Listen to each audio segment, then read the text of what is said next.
കൃഷ്ണഗാഥ സീരിയലിൻ്റെ latest എപ്പിസോഡിൻ്റെ promo റിവ്യൂയിലേക്ക് എല്ലാവർക്കും സ്വാഗതം. അങ്ങനെ സിതാര ഗാഥയും കൂട്ടി തിരികെ വീട്ടിലെത്തുവാണ്. സിനിയോട് അവിടെ നടന്ന കാര്യങ്ങളൊക്കെ പറയുവാണ്. അതിനുശേഷം കൃഷ്ണനെക്കുറിച്ച് വാദവിരോധം പറഞ്ഞുകൊണ്ടിരിക്കുക. അവൾക്കെന്തോ അത്ഭുത ശക്തിയുണ്ട്, അതിനെക്കുറിച്ച് ഞാൻ പണ്ടേ പറഞ്ഞതാണല്ലോ. ഒന്നുകൊണ്ട് മാത്രമാണ് ഗാഥ മോളിപ്പോൾ ജീവനോടുകൂടി നിൽക്കുന്നത് തന്നെ. അങ്ങനെ കൃഷ്ണനെ പുകഴ്ത്തി പറയുന്നത് കേട്ടിട്ട് ഗാഥക്കത് സഹിക്കുന്നില്ല കേട്ടോ. മമ്മി ഒന്ന് നിർത്തുന്നുണ്ടോ? മതി എന്നെ കുറ്റപ്പെടുത്തിയത്. അവളിങ്ങനെ വർണ്ണിക്കുകയൊന്നും വേണ്ട. ആ നാശം പിടിച്ചുള്ള കാരണം എൻ്റെ ജീവിതത്തിൽ ഇങ്ങനെയൊക്കെ സംഭവിച്ചത്. കാതെ അവൾ എന്ത് ചെയ്തു എന്നാണ് പറയുന്നത്? അവൾ നിനക്ക് പകരം മരണം ഏറ്റെടുത്തവളാണ്. അവളെക്കുറിച്ച് ഇനി ഇതുപോലുള്ള വാക്കുകൾ നിൻ്റെ വായിൽ നിന്ന് വരാൻ പാടില്ല. മമ്മിക്ക് അവൾ ചിലപ്പോൾ പ്രിയപ്പെട്ടവളായി മാറിക്കാണും, പക്ഷേ എനിക്കങ്ങനെയല്ല. അവൾ എൻ്റെ ശത്രു തന്നെയാണ്. എന്നും അവൾ എനിക്കൊരു ഭീഷണി തന്നെയാണ് എന്നും പറഞ്ഞ് ഗാഥ അവിടെ നിന്നും ദേഷ്യപ്പെട്ടു പോകുവാണ് കേട്ടോ.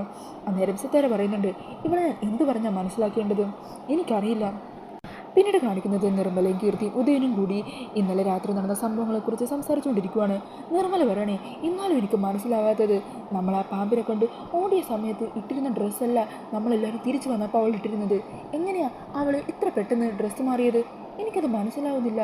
അവൾ ആ പാമ്പിനെ കണ്ട് ബോധം കെട്ട് വീണതല്ലേ, എന്നിട്ട് ആ പാമ്പ് ഒന്നും ചെയ്യാതെ പോയോ? അന്നേരം ഉദയം വരണേ, അതല്ലേ നിർമ്മലെ ഇന്നലെ ഞാൻ പറഞ്ഞത്. അവിടെ അകത്ത് നിൽക്കുന്ന ഗാഥയെ കണ്ടപ്പോൾ പുറത്ത് ഇതുപോലൊരു ഗാഥയെ ഞാൻ കണ്ടിരുന്നു. അതാ ഞാൻ പറഞ്ഞത്, അവളെ ഡബിളാണ്, ഡബിള്. ഗാഥ 2 ഉണ്ട്. അന്നേരം കീർത്തി പറയുന്നുണ്ട്, അച്ഛൻ ഇങ്ങനെ ഒരു വട്ട് ഇതിനു മുമ്പും പറയാറുള്ളതല്ലേ, അമ്മക്ക് തുടങ്ങിയോ? അന്നേരം നിർമ്മല പറയണേ, ഇടി നീ കണ്ടതല്ലേ ആ കാര്യം? ഉദയേട്ടൻ പറയുന്നത് വെറും വട്ടൊന്നുമല്ല, അത് എനിക്കും കൂടി സംശയമുള്ള കാര്യം തന്നെയാണ്. അതിൻ്റെ പിന്നിൽ എന്തോ ഒരു കള്ളക്കളി നടക്കുന്നുണ്ട്. എന്താണെങ്കിലും അത് നമ്മൾ കണ്ടുപിടിച്ചിരിക്കും. പിന്നീട് കാണിക്കുന്നത് നല്ല തലവേദനയെടുത്ത് അവിടെ പൂജാമുറിയിലെ വേദന സഹിച്ചിരിക്കുന്ന കൃഷ്ണനെയാണ് കേട്ടോ. കൃഷ്ണക്ക് തലവേദനയുണ്ടെന്നുള്ള കാര്യം മനസ്സിലാക്കി നവീൻ അങ്ങോട്ടേക്ക് വിക്സുമായിട്ട് വരുവാണ്. എന്നിട്ട് നവീൻ തന്നെ വിക്സ് എടുത്ത് കൃഷ്ണയുടെ നെറ്റിയിൽ തടവി കൊടുക്കുന്നുണ്ട് കേട്ടോ. നവീൻ്റെ ആ സ്നേഹവും കരുതലൊക്കെ കാണുമ്പോൾ കൃഷ്ണൻ്റെ ഉള്ളിൽ എന്തോ വല്ലാത്തൊരു കുറ്റബോധം, താൻ നവീനെ ചതിക്കുവാണെന്നുള്ള ചിന്തയും കൊണ്ട് ഭയങ്കര സങ്കടം തോന്നുവാണ്. പിന്നീട് അവിടെ താഴെ പാഴിൽ കിടന്നുറങ്ങുന്ന കൃഷ്ണനെയാണ് കേട്ടോ കാണിക്കുന്നത്. ഈ സമയം കൃഷ്ണ ഉറങ്ങിയിട്ടൊന്നും ഉണ്ടാവില്ല. കൃഷ്ണക്കാണെങ്കിൽ ചെറുതായിട്ട് വിറക്കുന്നുമുണ്ട്, ചെറിയൊരു പനിയും കാണുന്നുണ്ട്.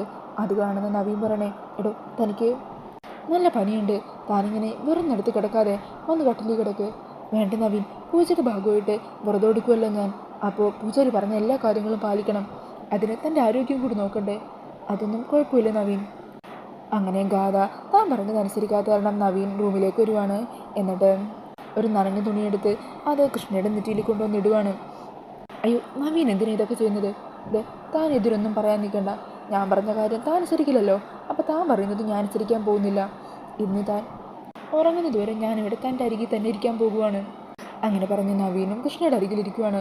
നവീൻ്റെ ആ സ്നേഹമൊക്കെ കാണുമ്പോൾ കൃഷ്ണയുടെ മനസ്സിൻ്റെ ഉള്ളിലും നവീനോട് ചെറിയൊരു ഇഷ്ടമൊക്കെ തോന്നി തുടങ്ങുവാണ്.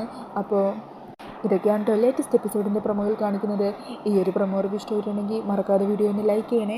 ഇതുപോലുള്ള കൂടുതൽ റിവ്യൂസിനായിട്ട് ഈ ചാനലൊന്ന് സബ്സ്ക്രൈബ് ചെയ്തും കൂടി സപ്പോർട്ട് ചെയ്യണേ. Thank you.